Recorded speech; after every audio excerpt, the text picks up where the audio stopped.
Hello everyone, मेरा नाम है आदर्श। आप आ चुके हैं सीयूटी कॉन्सेप्ट के ऑनलाइन लर्निंग प्लेटफॉर्म पे। मैं पिछले 4 वर्षों से फिजिक्स पढ़ा रहा हूँ यूनिवर्सिटी एग्जाम के लिए। आज हम आपके सिलेबस को डिस्कस करने वाले हैं हिंदी और इंग्लिश दोनों में, जिससे सारे बच्चों को समझ में आ सके। हमारा पहला बैच लॉन्च हो चुका है जिसका नाम है श्योर सिलेक्शन बैच। आप इसमें एडमिशन लेके अपनी पढ़ाई को कंटिन्यू कर सकते हैं, यानी आगे बढ़ा सकते हैं। ठीक है, आज हम डिस्कस करने वाले हैं सिलेबस को। उसके पहले मैं बता दूं कि जो हमारा एग्ज़ाम पैटर्न है, एनटीए का जो एग्ज़ाम पैटर्न है, उसमें कुल 50 प्रश्न आते हैं। कितने प्रश्न आते हैं? 50 प्रश्न, जिसमें आपको कितने सवाल करने होते हैं? 40 सवाल करने होते हैं। ठीक है, और इसके लिए टाइम आपको मिलेगा 60 मिनट का, जिसमें आपको टोटल मार्क्स मिलेंगे 200। ठीक है, अगर आप गलती करते हैं तो -1 आपको क्या मिलेगा? नंबर। ठीक है, और हर एक सही पे आपको मिलेगा 5 मार्क्स। ठीक है, तो आप एग्जाम पैटर्न को समझ चुके होंगे कि क्या 50 में आपको 40 ही करना है। टाइम आपको मिलेगा 60 मिनट का, टोटल मार्क्स है आपके 200 और निगेटिव मार्किंग है -1, और सही करने पे आपको मिलेंगे 5 नंबर। अब हम बात करते हैं आगे कि हमारा सिलेबस जो है फिजिक्स का सिलेबस, वो 2 पार्ट में है। कितने पार्ट में है? 2 पार्ट में, जिसमें हमको फर्स्ट पार्ट और सेकेंड पार्ट में डिस्कशन करना है कि क्या क्या हमको पढ़ना है। अगर हम बात करें पहले चैप्टर की, किसकी? पहले चैप्टर की बात करें तो हमको पढ़ना है इलेक्ट्रोस्टैटिक्स यानी स्थिर वैद्युत। क्या पढ़ना है? इलेक्ट्रोस्टैटिक्स यानी स्थिर वैद्युत, जिसमें हम चार्जेस के बारे में बात करेंगे। ठीक है, दूसरे चैप्टर की बात करें तो हमको पढ़ना है धारा वैद्युत यानी करंट इलेक्ट्रिसिटी, जिसमें हम किसकी बात करेंगे? करंट के बारे में। सही है, कि करंट से क्या क्या चीज़ें हो सकती है, पावर क्या होता है, हीट क्या होता है, वो सारी चीज़ें इसी में डिस्कस करेंगे कि करंट की वजह से हीट कैसे जनरेट होता है, या करंट की वजह से किसी चीज़ का पावर कैसे डिसाइड होता है, यानी शक्ति की भी बात करेंगे इसमें। तीसरा जो चैप्टर हमको पढ़ना है वो है magnetic effect of current and magnetism. क्या पढ़ना है? Magnetic effect of current and magnetism, यानी धारा का चुंबकीय प्रभाव और चुंबकत्व। धारा का चुंबकीय प्रभाव और चुंबकत्व पढ़ना है तीसरे सेगमेंट में हमको, तीसरे पार्ट में। ठीक है, अगर हम बात करें चौथे चैप्टर की, तो चौथे चैप्टर में हमको पढ़ना है electromagnetic inductions and alternating current, यानी विद्युत चुंबकीय प्रेरण और प्रत्यावर्ती धारा। अगर हम 5वें चैप्टर की बात करें तो 5वां चैप्टर आपका जो है वो है इलेक्ट्रोमैग्नेटिक वेव यानी विद्युत चुंबकीय तरंगे। ठीक है, अच्छा, आप ये देख रहे होंगे कि रेड कलर से कुछ नंबरिंग किया गया है। ठीक है, ये है क्या एक्चुअली? तो देखिए, एक्चुअली ये है जो ये नंबर्स जो दिखा रहे हैं, ये दिखा रहे हैं कि सीयूटी यानी एनटीए ने पिछले वर्ष में इलेक्ट्रोस्टैटिक्स यानी स्थिर वैद्युत से कितने सवाल पूछे। तो ऑन एन एवरेज हर एक पेपर में 8 सवाल पूछा गया इलेक्ट्रोस्टैटिक्स से। अगर हम बात करें करंट इलेक्ट्रिसिटी में तो कुल 5 सवाल पूछे गए ऑन एन एवरेज हर एक पेपर में करंट इलेक्ट्रिसिटी से, यानी धारा वैद्युत से। अगर हम बात करें magnetic effect of current and magnetism, इससे कुल 6 सवाल पूछे गए। किसमें? सीयूटी के पेपर में, यानी एनटीए ने जो कराया था। On an average her paper में कितने सवाल पूछे गए? 6 सवाल पूछे गए। अगर हम बात करें electromagnetic induction and alternating current में, तो इसमें भी on an average her paper में 6 सवाल पूछा गया। अगर हम बात करें इलेक्ट्रोमैग्नेटिक वेव में, तो हर एक पेपर में कितना सवाल पूछा गया? 2 सवाल। तो इससे आप ये अंदाज़ा लगा सकते हैं कि कौन सा चैप्टर ज़्यादा इंपॉर्टेंट है और कौन सा कम इंपॉर्टेंट है। देखिए, इलेक्ट्रोमैग्नेटिक वेव में 2 सवाल पूछा गया, चैप्टर छोटा है इसलिए उसमें कम सवाल आते हैं। ठीक है, अब हम बात करते हैं फिजिक्स पार्ट 2 की। ठीक है, तो आगे बढ़ते हैं, हम बात करते हैं फिजिक्स पार्ट 2 में हमको क्या क्या पढ़ना है। ठीक है, देखिए, फिजिक्स पार्ट 2 में सबसे पहला टॉपिक हमको पढ़ना है रे ऑप्टिक्स। क्या पढ़ना है? रे ऑप्टिक्स पढ़ना है, यानी किरण प्रकाशिकी। क्या पढ़ना है? किरण प्रकाशिकी पढ़ना है, रे ऑप्टिक्स। उसमें कितने सवाल पूछा एनटीए ने? ऑन एन एवरेज हर एक पेपर में 7 सवाल पूछा, तो मोस्ट इंपॉर्टेंट चैप्टर है। ठीक है, वेव ऑप्टिक्स, जिसमें ऑन एन एवरेज हर एक शिफ्ट में क्या पूछा गया? 4 सवाल पूछा गया। अगर हम बात करें dual nature of matter and radiation, यानी विकिरण तथा द्रव्य की द्वैत प्रकृति, विकिरण तथा द्रव्य की द्वैत प्रकृति, जिसमें हम क्या सीखते हैं कि कोई भी मास है तो उसको एनर्जी में कैसे कन्वर्ट किया जाता है, ये सारी चीज़ें इसमें पढ़ते हैं। रेडिएशन यानी किसी भी चीज़ का डीके होता है, किसी भी चीज़ का क्या होता है? डीके। तो जब होता है तो उसकी लाइफ टाइम कैसी होती है, उसका लाइफ टाइम वैल्यू कितना होता है, हाफ लाइफ टाइम की वैल्यू कितनी होती है ना, यानी अर्ध आयु की वैल्यू कितनी होती है, ये सब इसी में डिस्कस करेंगे। एटम एंड न्यूक्लियाई, इससे ऑन एन एवरेज कितने सवाल पूछे गए, 4 सवाल पूछे गए, यानी परमाणु और नाभिक, जिसमें हम पढ़ते हैं अल्फा डीके, बीटा डीके, सही है, या फिर आप मास नंबर, ये सब निकालना इसी चैप्टर में क्या करते हैं, सीखते हैं। रदरफोर्ड एक्सपेरिमेंट, ये सारी चीज़ें इसी में डिसाइड की जाती हैं कि कैसे होता है एक्चुअली वो, ठीक है। और लास्ट, जब हम लास्ट में पढ़ेंगे वो है हमारा electronic devices and communication system, यानी इलेक्ट्रॉनिक उपकरण और संचार व्यवस्था, इसके बारे में, या संचार तंत्र की बात करें तो इसके बारे में भी हमको पढ़ना है, और ये मोस्ट इंपॉर्टेंट टॉपिक है। बहुत सारे बच्चे इसको छोड़ देते हैं, लेकिन यहीं से ज़्यादातर क्वेश्चंस भी आते हैं। ऑन एन एवरेज हर एक शिफ्ट में 5 सवाल पूछा गया है, तो आप समझ सकते हैं कि सारे चैप्टर कितने इंपॉर्टेंट हैं। हम अपने सिलेबस को इसी तरह आगे बढ़ाएंगे अपने कोर्सेज़ के अंदर, जिस प्रकार से हमने इसको बनाया है, ठीक है। तो आपको समझ में आ चुका होगा कि एक्चुअली सिलेबस में आता क्या है। अब हम इसको डिटेल में समझते हैं कि हर एक चैप्टर के अंदर कौन कौन से टॉपिक भी पढ़ने हैं, कौन कौन से सब टॉपिक हैं, वो सब कैसे हमको पढ़ने हैं, ठीक है। तो आगे बढ़ते हैं, ठीक।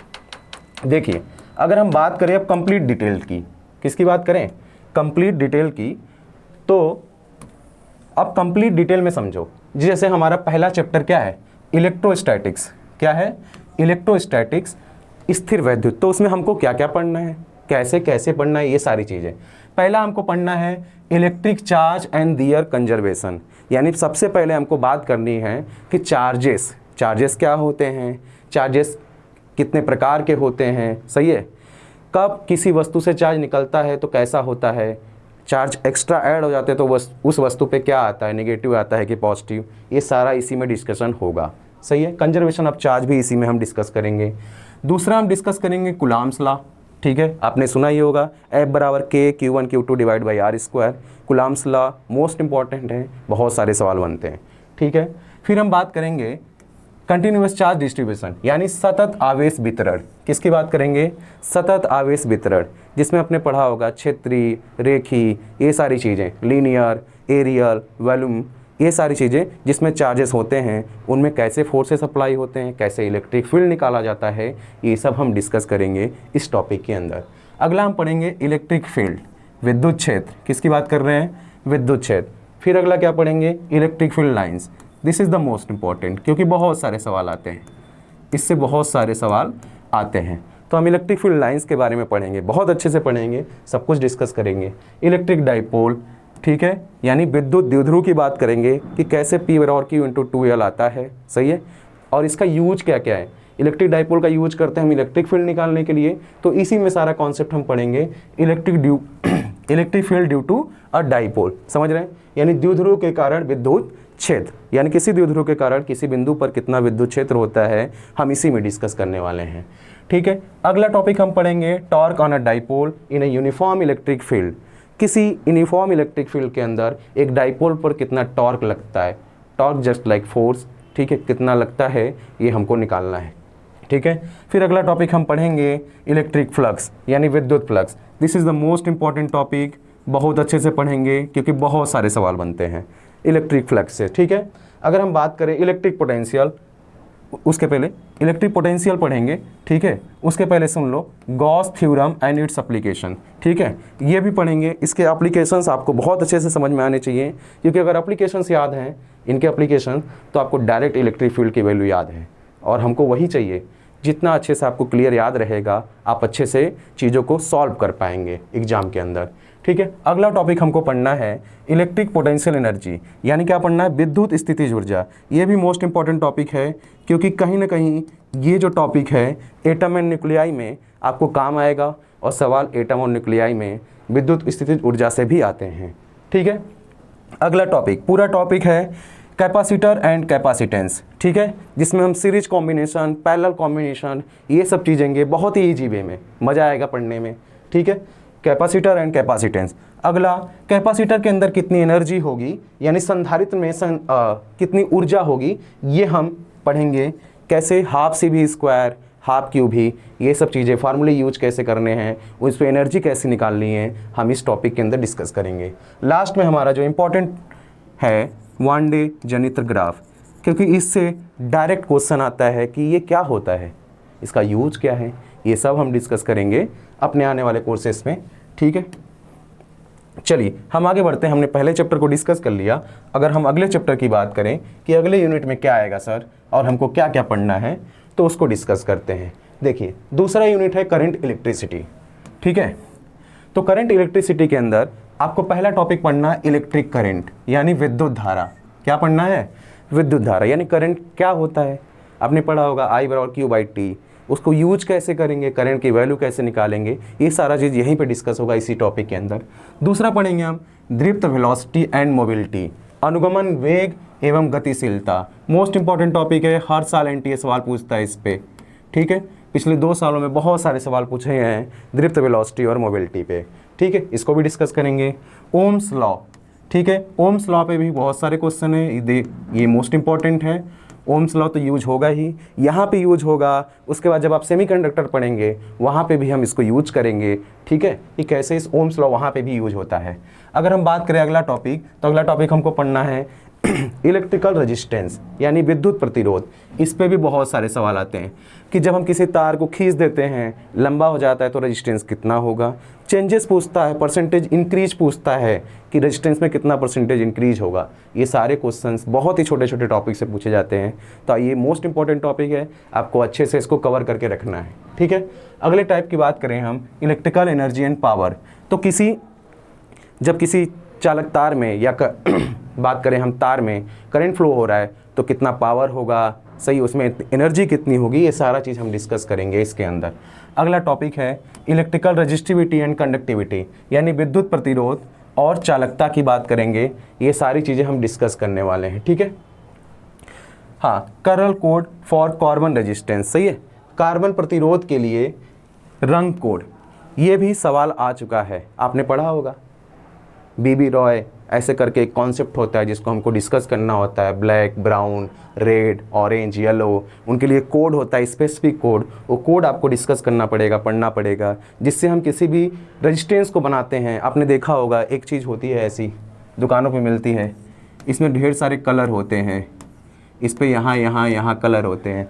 तो किसको डिसाइड करते हैं? रेजिस्टेंस को डिसाइड करते हैं इस चीज़ का। ठीक है, आगे बात करते हैं हम। अगला टॉपिक हमको जो पढ़ना है वो पढ़ना है series and parallel combination of register, यानी प्रतिरोध का श्रेणी क्रम और समांतर क्रम संयोजन।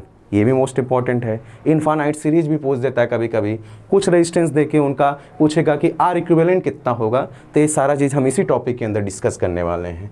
ईएमएफ ऑफ अ सेल, यानी ईएमएफ हमको डिस्कस करना है एक सेल का, यानी सेल का विद्युत वाहक बल, ये हमको डिस्कस करना है। ये भी आप पढ़ते रहिए। Combination of cell in series and parallel, most important topic है, बहुत सारे सवाल पूछे गए इस पे पिछले साल। ठीक है, और इस साल भी बहुत सारे सवाल पूछे गए। Combination of cell in series and parallel, यानी सेलों का श्रेणी क्रम और समांतर क्रम। जिस प्रकार प्रतिरोध में समांतर क्रम और श्रेणी क्रम पर सवाल पूछा गया, इसमें भी ढेर सारे सवाल पूछे गए। ठीक है, अगला हमको पढ़ना है Kirchhoff's law and its application. ये मोस्ट इंपॉर्टेंट है क्योंकि बहुत सारे सवाल इस पे भी आए हैं। ठीक है, इस टॉपिक से बात करें तो 5 और 6 क्वेश्चन तो हर साल ही आते हैं, जिसमें से 1-2 क्वेश्चन तो किरचॉफ लॉ पे आएगा ही, यानी किरचॉफ का नियम और उसका अनुप्रयोग। और लास्टली में हम डिस्कस करेंगे पोटेंशियोमीटर। ठीक है, यानी विभवमापी की बात करेंगे लास्ट में। तो ये रहा आपका दूसरा चैप्टर।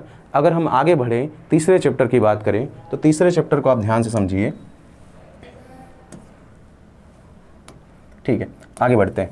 देखिए तीसरा है आपका magnetic effect of current and magnetism. ठीक है, तो उसको डिस्कस करते हैं। Magnetic effect of current and magnetism, यानी धारा और चुंबकत्व के चुंबकीय प्रभाव। तो इसमें पहला एक्सपेरिमेंट हमको जो पढ़ना है वो पढ़ना है ओर्स्टेड का प्रयोग। ठीक है, ये चीज़ हमको डिस्कस करना है। ठीक है, दूसरा है बायो-सेवर्ट लॉ, मोस्ट इंपॉर्टेंट है, बायो-सेवर्ट का नियम और इसका अनुप्रयोग। बहुत सारे सवाल इस पे भी आए हैं।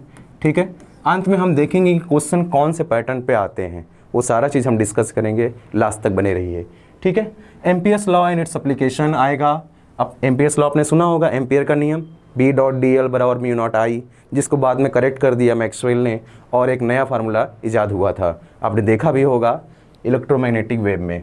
ठीक है, एम्पियर का नियम और इसका अनुप्रयोग। अगला है force on a moving charge in a uniform magnetic field and electric field, ये भी डिस्कस करेंगे हम। Force between two parallel plates carrying current carrying wire, ठीक है, ये भी इंपॉर्टेंट है क्योंकि पिछले साल ही हर एक पेपर में एक सवाल आया था, यानी जो CVT अभी बीता है हर एक पेपर में एक सवाल इससे तो आया ही आया है, ठीक है। मूविंग कॉइल गैल्वेनोमीटर पढ़ना है, गतिमान कुंडली गैल्वेनोमीटर पढ़ना है, ठीक है। Torque experienced bye a current loop in a magnetic field, ये भी हमको डिस्कस करना है, यानी चुंबकीय क्षेत्र में धारावाही लूप द्वारा अनुभव किया गया बल आघूर्ण भी हमको पढ़ना है। अगला टॉपिक है current loop as a magnetic dipole and its magnetic dipole moment, सही है, यानी मैग्नेटिक डाइपोल मोमेंट की वैल्यू भी हमको निकालनी आनी चाहिए क्योंकि पिछला जो CVT हुआ था यानी 2022 में बहुत सारे सवाल इस टॉपिक से पूछे गए थे।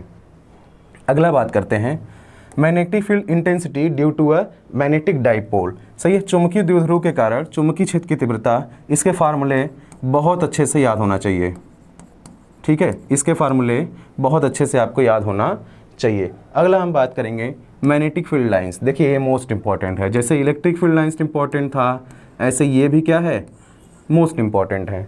अगला हम बात कर देंगे अर्थ मैग्नेटिज्म, डायरेक्ट सवाल आता है, एक क्वेश्चन तो आएगा ही आएगा, डायरेक्ट सवाल पेपर में आता है ना अर्थ मैग्नेटिज्म का, सही है। फिर हम लास्ट में डिस्कस करेंगे para, dia and ferromagnetic substance, यानी अनुचुंबकी, प्रतिचुंबकी और लचुंबकी, यानी किसी चुंबक के बारे में डिस्कस करेंगे कि कौन सा प्रतिचुंबकी है, कौन सा अनुचुंबकी है, कौन सा लचुंबकी है, यानी पैरा है, डाया है या फेरोमैग्नेटिक है, ये सब हम लास्टली में डिस्कस करेंगे इस चैप्टर के अंदर। अब हम आगे बढ़ते हैं अगले चैप्टर के अंदर। अगला चैप्टर है हमारा चौथा, जिसको हम डिस्कस करने वाले हैं, जो है electromagnetic induction and alternating current, यानी विद्युत चुम्बकीय प्रेरण और प्रत्यावर्ती धारा। इसमें बहुत ज़्यादा टॉपिक नहीं है बट जो भी टॉपिक है वो मोस्ट इंपॉर्टेंट है, ठीक है। जैसे इलेक्ट्रोमैग्नेटिक इंडक्शन के बारे में हम पढ़ेंगे, पहला टॉपिक फैराडेज लॉ, अपने आप में मोस्ट इंपॉर्टेंट है क्योंकि लॉ ही इंपॉर्टेंट है, सही है, इस लॉ को भी समझना पड़ेगा। इंड्यूस EMF एंड करंट, यानी प्रेरित EMF और धारा, लेंज का नियम यानी लेंज लॉ, भंवर धाराएं, ईडी करंट, ये सब डिस्कस करेंगे। सेल्फ एंड म्यूचुअल इंडक्टेंस ना, सेल्फ एंड म्यूचुअल इंडक्टेंस की वैल्यू भी एग्जाम में पूछता है, आप ये ध्यान रखेंगे, आपको निकालने के लिए एग्जाम में ये आएगा। अगला हमारा है अल्टरनेटिंग करंट, सही है, peak and RMS value of alternating current end voltage. Direct formula आपको अच्छे से याद होना चाहिए क्योंकि डायरेक्ट सवाल आता है, पीक वैल्यू क्या होती है, RMS वैल्यू क्या होती है, ये सारे वैल्यूज आपको डायरेक्ट याद होना चाहिए एग्जाम के अंदर। अगला रिएक्टेंस एंड इम्पीडेंस, सारे चीज़ों का एक ही तोड़ है। जब हम परिपथ की प्रतिबाधा की बात करते हैं, आप LCR सर्किट एक बार पढ़ लेंगे, कौन सी सर्किट, LCR, जब LCR सर्किट आप एक बार पढ़ लेंगे तो आपको एक ही फार्मूले से सारा फार्मूला बनाना आ जाएगा और आपको ज़्यादा कुछ इसमें याद करने की ज़रूरत नहीं पड़ेगी क्योंकि डायरेक्ट सवाल आता है। आपसे पूछेगा इम्पीडेंस क्या है, इसकी वैल्यू कितनी होगी, यानी प्रतिबाधा की वैल्यू कितनी होगी, ये सारा कुछ यहीं से डिस्कस करेंगे। तो ये मोस्ट इंपॉर्टेंट अपने आप में है जिसको हम बहुत अच्छे से आपको क्लियर करना पड़ेगा, ठीक है। LCR सर्किट की हमने बात करी ली। रेजोनेंस, इंपॉर्टेंट बात, रेजोनेंस कब होता है, क्यों होता है, इसकी वैल्यू कैसे निकाली जाती है, यानी फ्रीक्वेंसी क्या होगा रेजोनेंस के टाइम पे, ये सारा चीज़ डिस्कस करना पड़ेगा आपको।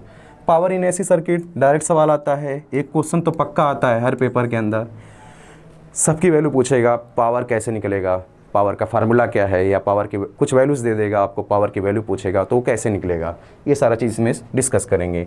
वाटहीन धारा को लास्ट में डिस्कस करेंगे और लास्ट में AC जनित्र और ट्रांसफार्मर के बारे में हम डिस्कस करेंगे कि AC जनित्र और ट्रांसफार्मर होते क्या हैं और इसका यूज क्या होता है।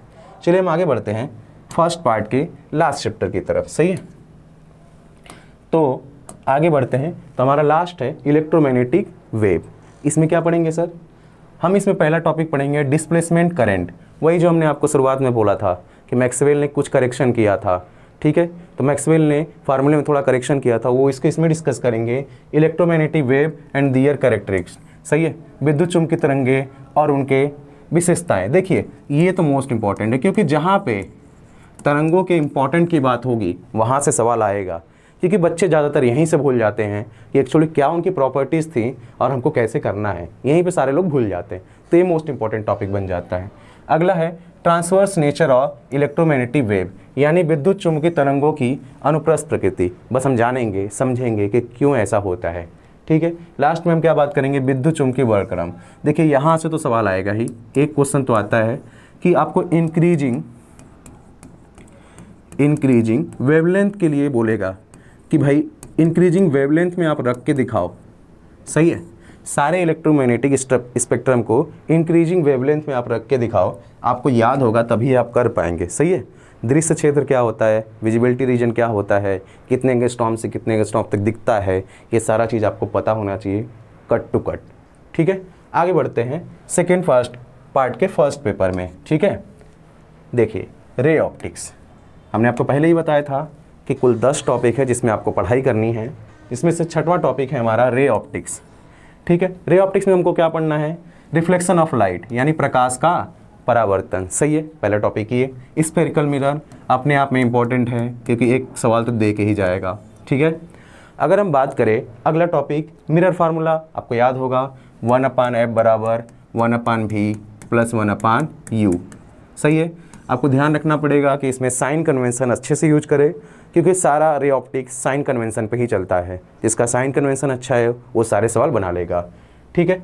आगे बात करें तो हमारा है रिफ्रैक्शन ऑफ लाइट यानी प्रकाश का अपवर्तन। अगला हमारा टॉपिक है total internal reflection and its application, most important topic है पूर्ण आंतरिक परावर्तन और इसके अनुप्रयोग। 100% एक सवाल तो आता ही है क्योंकि TIR अपने आप में बहुत अच्छा टॉपिक है, समझने के लिए बहुत कुछ है इसमें। अगर आप अच्छे से समझते हैं तो आप रे ऑप्टिक्स को अच्छे से समझते हैं, ठीक है। रिफ्रैक्शन एंड स्फेरिकल सरफेस, गोलाकार सतहों पर अपवर्तन इंपॉर्टेंट टॉपिक है, क्वेश्चन बनते हैं, अच्छे लेवल के क्वेश्चन बनते हैं कि कैसे μ2/v minus μ1/u is equal to μ2 minus μ1/r, इस फार्मूले का यूज कैसे करते हैं, कैसे इमेज फॉर्मेशन होता है, कैसे इमेज की लेंथ बढ़ती है घटती है, सारा चीज़ हम इसमें डिस्कस करने वाले हैं, ठीक है। आगे हम डिस्कस करेंगे लेंस। आपने पढ़ा होगा 10th में एक सिलेबस होता है लेंस के बारे में जानना होगा ना, अवतल लेंस उत्तल लेंस, ये सब के बारे में, यानी कॉन्वेक्स यानी कॉनकेव, ये सब चीज़ों के बारे में आपने डिस्कस किया होगा। कॉम्बिनेशन ऑफ थिन लेंस, इसमें हम फोकस की वैल्यू निकालेंगे कि ढेर सारे हमने लेंसेज को आपस में जोड़ दिया तो फोकस कितना होगा, पावर कितना होगा, ये सारा चीज़ हम इसी में डिस्कस करने वाले हैं। अगला हमारा है लेंस मेकर फार्मूला, सही है, most important lens maker formula आपने पढ़ा होगा 1/f बराबर μ2/μ1 minus 1 bracket over 1/r1 minus 1/r2, सही है। लेंस को दूसरे मीडियम में डाल दें तो क्या होगा, फोकस चेंज होगा या नहीं होगा, प्रकृति चेंज होगी कि नहीं होगी, यानी नेचर चेंज होगा कि नहीं लेंस का, ये सारा चीज़ हम इसी में डिस्कस करते हैं लेंस मेकर फार्मूले में। पावर ऑफ ए लेंस पहले ही बता दिया, लेंस की शक्ति के बारे में हम इसमें डिस्कस करने वाले हैं। अगले टॉपिक की बात करें तो refraction and dispersion of light through a prism, यानी प्रिज्म के द्वारा प्रकाश का अपवर्तन और विक्षेपण पढ़ाया जाएगा। मोस्ट इंपॉर्टेंट है, हर पेपर में एक सवाल तो इससे मिलेगा ही क्योंकि प्रिज्म है अपने आप में एक अच्छा टॉपिक है, प्रिज्म एक सवाल तो बनता है इसका, ठीक है। आगे बात करते हैं स्कैटरिंग ऑफ लाइट, प्रकाश का प्रकीर्णन, इसके एग्जाम्पल्स आपको पता होने चाहिए, कट टू कट इसके एग्जाम्पल पता होने चाहिए कि प्रकाश के प्रकीर्णन पे आधारित कौन कौन सी घटनाएं हैं, ठीक है। जैसे TIR में आपको भी पता होना चाहिए कि कौन सी घटनाएं TIR पर आधारित हैं। आगे बात करते हैं ऑप्टिकल इंस्ट्रूमेंट, इसी में बात करेंगे हम टेलीस्कोप, माइक्रोस्कोप, इन सब चीज़ों की हम इसी में बात करेंगे कि टेलीस्कोप कैसे काम करता है, माइक्रोस्कोप कैसे काम करता है, कौन कौन से लेंसेस लगे होते हैं, आईपीस कैसे वर्क करता है, ये सारी चीज़ें हम इसी में डिस्कस करेंगे। अगला लास्ट हमारा है मानव नेत्र, सही है। इसमें मानव नेत्र में आपको पढ़ना है कि कैसे रोग का निवारण होता है, कैसे सॉल्व किया जाता है, किसी व्यक्ति को चश्मा क्यों लगाया जाता है, कितने फोकस का लगाना है, ये सब कैसे डिसाइड होता है, इसी चैप्टर के अंदर हम पढ़ने वाले हैं। तो आपने 6वां चैप्टर देख लिया, अब हम आगे बात करेंगे 7वें चैप्टर में क्या होने वाला है, ठीक है। 7वें चैप्टर में देखिए क्या होने वाला है, हमको पढ़ना है वेव ऑप्टिक्स, ठीक है। वेव ऑप्टिक्स में कुछ चीज़ें बहुत इंपॉर्टेंट हैं, सही है। जैसे हमको पहले पता होना चाहिए कि वेव फ्रंट्स क्या होते हैं, यानी तरंगाग्र क्या होता है, ठीक है, क्योंकि सारा लेखा जोखा जो है तरंगाग्र से ही शुरू होगा, ये जिसको आ गया उसको सारा चैप्टर बनाने आ जाएगा, सही है। वेव फ्रंट्स की हाइगेंस प्रिंसिपल पढ़ेंगे, इसका बहुत इंपॉर्टेंट है, हाइगेंस प्रिंसिपल है क्या, सही है, और इसके रूल्स क्या क्या थे, एडवांटेज क्या थे, ये सब चीज़ें हम इसी में डिस्कस करने वाले हैं। एडवांटेज पे सवाल आता है। Reflection and refraction of plane wave, सही है, रिफ्लेक्शन पढ़ेंगे, रिफ्रैक्शन पढ़ेंगे, वो कैसे होता है, कैसे हाइगेंस ने उसको एक्सप्लेन किया, ये सारी चीज़ें हम इसमें डिस्कस करने वाले हैं। अगला है proof of laws of reflection and refraction using Huygens principle, जो हमने आपको समझाया कि हाइगेंस सिद्धांत का उपयोग करके परावर्तन और अपवर्तन के नियमों का अनुप्रयोग, यानी कैसे प्रूव किया कि हाँ वेव नेचर भी रिफ्रैक्शन और रिफ्लेक्शन शो कर सकता है, इसको हाइगेंस ने प्रूव किया था। ठीक है, अगला है इंटरफेरेंस, व्यतिकरण, यंग डबल स्लिट एक्सपेरिमेंट, अपने आप में मोस्ट इंपॉर्टेंट है, इसको पढ़ना बहुत ज़रूरी है। यंग डबल स्लिट एक्सपेरिमेंट में आपको पता चलेगा कि फ्रिंजेस कैसे बनते हैं, सही है, फ्रिंजेस कितने प्रकार के होते हैं, उनकी वैल्यूज कैसे निकाली जाती हैं, कहाँ पे डार्क फ्रिंज बनता है, कहाँ पे लाइट फ्रिंज बनती है, ये सारी चीज़ें हम इसी में डिस्कस करने वाले हैं। अगला कोहेरेंट सोर्स के बारे में डिस्कस करेंगे। Diffraction due to a single slit, ये भी अपने आप में एक अच्छा टॉपिक है, सही है, यह भी हमको पढ़ना है, यानी एकल झिर्री के कारण विवर्तन। दूरबीनों की विभेदन क्षमता, डायरेक्ट फार्मूला याद होना चाहिए, सही है, क्योंकि डायरेक्ट सवाल आएगा। ठीक है, यानी टेलीस्कोप और माइक्रोस्कोप, इन सब का क्या चाहिए अपने को, रिजॉल्विंग पावर, क्या चाहिए, रिजॉल्विंग पावर इनका चाहिए हमको। पोलराइजेशन, ध्रुवीकरण, ब्रिस्टर लॉ, ब्रूस्टर का नियम मोस्ट इंपॉर्टेंट है, डायरेक्ट फार्मूला पूछता है या तो सवाल पूछता है। ठीक है, ये फार्मूला, इसका जो फार्मूला वो याद होना चाहिए। ठीक है, आगे लास्ट में हमको पढ़ना है use of plane polarised light and polaroids ना, समतल ध्रुवित प्रकाश का उपयोग और पोलराइड। ठीक है, इसका यूज पढ़ना है हमको, तो आप ये ध्यान से पढ़िएगा, ये चैप्टर बहुत इंपॉर्टेंट है, चैप्टर ध्यान से सुनिएगा। चलिए आगे बढ़ते हैं, 7वां हो गया, 8वें की बात करते हैं, सही है। 8वें में हमको क्या क्या पढ़ना है सर, ठीक है, उसको डिस्कस करते हैं। तो dual nature of matter and radiation, यानी पदार्थ और विकिरण की दोहरी प्रकृति, सही है, रेडिएशंस की बात होगी। ठीक है, फोटो इलेक्ट्रिक इफेक्ट, प्रकाश विद्युत प्रभाव मोस्ट इंपॉर्टेंट है, आएगा ही आएगा, सही है। फोटो इलेक्ट्रिक इफेक्ट होता क्या है, क्योंकि मॉडर्न फिजिक्स है और मॉडर्न फिजिक्स को समझना बहुत ज़रूरी है, क्योंकि इस टाइम के फिजिक्स को आपको नहीं समझेंगे तो आगे कैसे बढ़ेंगे। ठीक है, इसलिए ज़रूरी है समझना। हर्ट्ज का प्रयोग पढ़ना है, ठीक है, यानी इन्होंने क्या क्या किया था ये चीज़ डिस्कस करना है। Einstein photo electric effect most important, सही है, इनकी थ्योरीज ही मोस्ट इंपॉर्टेंट है, क्योंकि साइंटिस्ट है ना आइंस्टीन, समझ रहे हैं आप, इनके बारे में पढ़ना बहुत ज़रूरी है। Matter waves, de Broglie wavelength पढ़ना है, P = h/λ, सही है, ये सारी चीज़ें हमने डिस्कस करेंगे डी ब्रॉगली वेवलेंथ के अंदर। डेविएशन और जर्मर का प्रयोग, ठीक है, ये सारी चीज़ें हम डिस्कस करेंगे, लेकिन इसमें मोस्ट इंपॉर्टेंट क्या है, प्रकाश विद्युत प्रभाव। आगे बढ़ते हैं, अगले चैप्टर के बारे में समझते हैं कि अगले चैप्टर में क्या आने वाला है। ठीक है, चलिए एटम्स एंड न्यूक्लियाई, इसमें क्या पढ़ना है सर, इसको डिस्कस करते हैं। तो देखिए पहला आपको पढ़ना है अल्फा कण प्रकीर्णन प्रयोग, सही है, यानी रदरफोर्ड ने जो प्रयोग किया था उसको हम डिस्कस करेंगे इस चीज़ के अंदर। ठीक है, रदरफोर्ड का परमाणु मॉडल क्या है, कैसे होगा, ये सारी चीज़ें डिस्कस करने वाले हैं। अगला टॉपिक है बोहर मॉडल, एनर्जी लेवल्स अगला टॉपिक है, सही, hydrogen spectrum most important topic है, आपको ज़रूर पढ़ना चाहिए, क्योंकि यहाँ से आपको वेवलेंथ की वैल्यू निकालने के लिए बार बार पूछेगा। हाइड्रोजन स्पेक्ट्रम के अंदर क्या होता है बामा सीरीज, क्या होता है पास्चन, ये सारा चीज़ हम डिस्कस करेंगे इसी टॉपिक के अंदर। अगला है नाभिक की संरचना और आकार, सही है, यानी न्यूक्लियस का साइज कैसे डिसाइड होता है, सही है, वो कैसे डिसाइड होता है, कैसे निकाला जाता है, न्यूक्लियस की वॉल्यूम क्या होती है, ये सारा चीज़ हम डिस्कस करेंगे इसी के अंदर। अगला हमको पढ़ना है आइसोटोप्स, आइसोबार्स और आइसोटोन्स, यानी समस्थानिक, समभारिक, समन्यूट्रॉनिक। ये डायरेक्ट सवाल आता है कि कौन सा समभारिक है, कौन सा समस्थानिक है, कौन सा समन्यूट्रॉनिक है, ये सारी चीज़ें आपको पता होनी चाहिए, कट टू कट इनको तो याद ही करना है, सही, कैसे निकाला जाता है। अगर हम बात करें लास्ट, यानी अगला टॉपिक रेडियो एक्टिविटी, सही है, डायरेक्ट पढ़ेंगे, इसमें हाफ लाइफ के बारे में बहुत पढ़ना है, हाफ लाइफ, सही है, हाफ लाइफ का फार्मूला भी अच्छे से याद होना चाहिए, कट टू कट, क्योंकि डायरेक्ट सवाल आता है। ठीक है, law of radio active decay बता दिया, सही है, मास एनर्जी रिलेशन, द्रव्यमान ऊर्जा संबंध, ये भी पढ़ना है हमको, मास डिफेक्ट पढ़ना है, बंधन ऊर्जा पढ़ना है, लास्ट में हमको पढ़ना है परमाणु विखंडन एवं संलयन, मोस्ट इंपॉर्टेंट टॉपिक है, डायरेक्ट इक्वेशन देता है और इक्वेशंस दे के आपको पूछेगा कि बताइए कौन सा सही और कौन सा गलत, ये आपको पता चलना चाहिए। ठीक है, आगे बढ़ते हैं, अगला टॉपिक जो हमारा टॉपिक है लास्ट, जिसको आपको पढ़ना है, देखिए क्या पढ़ना है, electronic device and communication system. ठीक है, इसमें देखिए क्या पढ़ना है, एनर्जी बैंड्स इन सॉलिड, सही है, याद होना चाहिए, सॉलिड्स के अंदर एनर्जी बैंड गैप कैसे काम करते हैं, कैसे एक इलेक्ट्रॉन दूसरे ऊर्जा स्तर से दूसरे ऊर्जा स्तर में जाता है, ये सारा चीज़ें हैं डिस्कस करेंगे।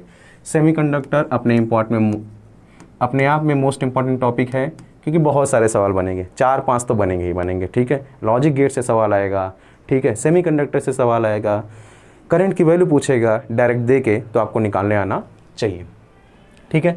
IV कैरेक्टरिस्टिक्स पढ़ना है, ठीक है। डायोड पढ़ना है, डायोड एज अ रेक्टिफायर, ये भी मोस्ट इंपॉर्टेंट टॉपिक है। IV कैरेक्टरिस्टिक्स पढ़ना है आपको LED का, फिर पढ़ना है photo diode, Zener diode, transistor, logic gate, most important. Boolean expression तो आपको कट टू कट पता होना चाहिए कि एंड का क्या होता है, और का क्या होता है, इन सब का बूलियन एक्सप्रेशन आपको कट टू कट पता होना चाहिए। आगे बात करते हैं एलिमेंट्स ऑफ कम्युनिकेशन सिस्टम, सही है। लास्ट में हम कम्युनिकेशन सिस्टम से पूछेंगे, क्योंकि 1-2 सवाल तो इससे आता ही है।